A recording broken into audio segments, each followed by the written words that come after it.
Hello lovelies, I'm Angela, Parisienne Farmgirl, and welcome to my channel. If you've never done so, why don't you go ahead and subscribe, click the bell so you get a notification every time we bring you a new video, and of course, follow along on Instagram because that's where I hang out every day and you'll have tons of French living inspiration. Today, I wanted to share with you one of the most popular recipes from my cookbook, From France to the Farm. Now, ironically, this is a really simple ensemble of ingredients. Today we're going to make flower pepper.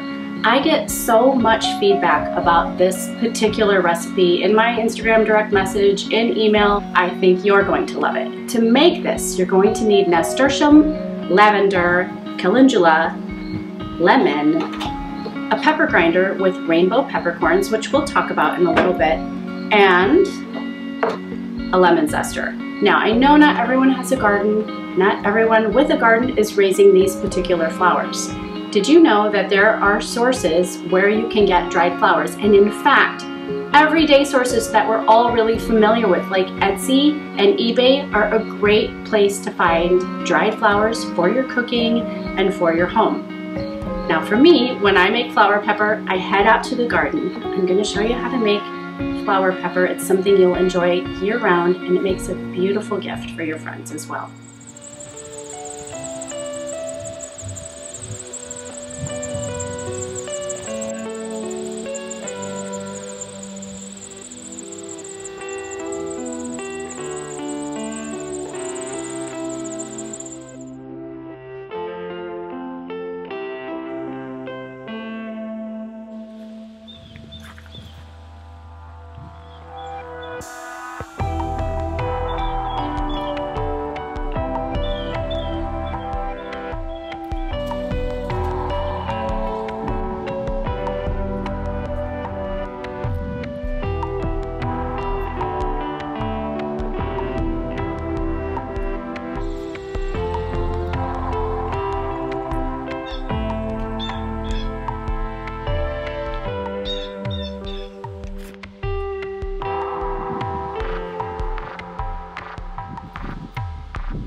It's been a couple days and the calendula and the lavender and the nasturtiums are nice and dry. So I am just going to detach the petals from the greens, put them in my bowl here, and then we will take them into the kitchen and make our flower pepper. The nasturtium I just completely gather up because I try to get rid of most of the stems when I'm harvesting now. Sometimes a little stem will come in, but otherwise they're pretty easy to distinguish from the calendula. You can see how they look compared.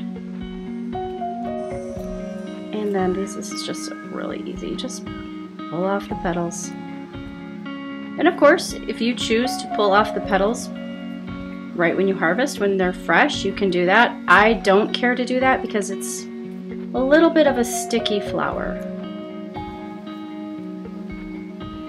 The lavender is so fragrant. This is a kitchen task that's very enjoyable. To be out in the garden, really from the beginning to the end, to sow the seeds, to experience the lavender all summer, and then get to harvest it. The smell of the lavender now, even as I'm just pulling the little petals off of the stem, it's just beautiful. And this is a treat that you can enjoy all winter long. I love to give the flower pepper as a Christmas gift, and you can complement it with an additional grinder full of Himalayan pink salt and dried rosemary. That's fun too. I do recommend that you mince the rosemary a little because sometimes full dried pieces of rosemary don't like to make it through the grinder, but it's a beautiful stocking stuffer, flower pepper, and a salt grinder. And you get to experience the beauty of the entire process.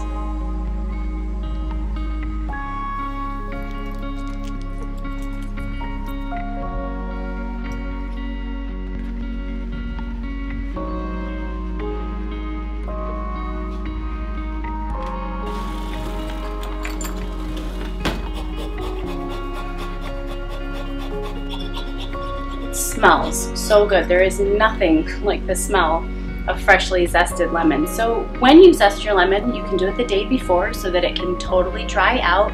Or if you do it the day of, like I am today, just spread it out on a plate, pop it in front of a fan or out in the sunshine, let it completely dry out so you're not bringing any elements of moisture into your pepper grinder, which could, of course, create mold.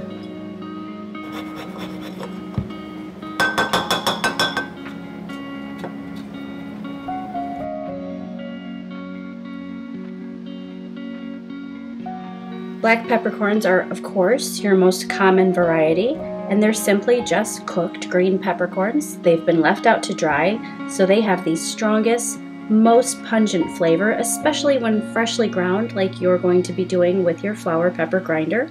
White peppercorns are black peppercorns whose skins have been removed. They're fiery, but they have a little bit less pungent taste, and they're really nice for when you're using them for light colored foods. Perhaps you've had a recipe that called for white pepper. That comes from your white peppercorn, of course. Green peppercorns are simply underripe black peppercorns. They taste fresh, they taste a little bit tart, they're very aromatic, they're wonderful for flavoring sauces and meat dishes, and I think they add a really beautiful color to this flower pepper. And your red peppercorn is your most fragile because it's been left on the vine to fully ripen. It's a beautiful shade of red, but you'll notice when you touch it, it about crumbles under your fingertips.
hope you enjoyed our time together and that you find yourself inspired to experiment with edible flowers in your own kitchen and of course in your garden.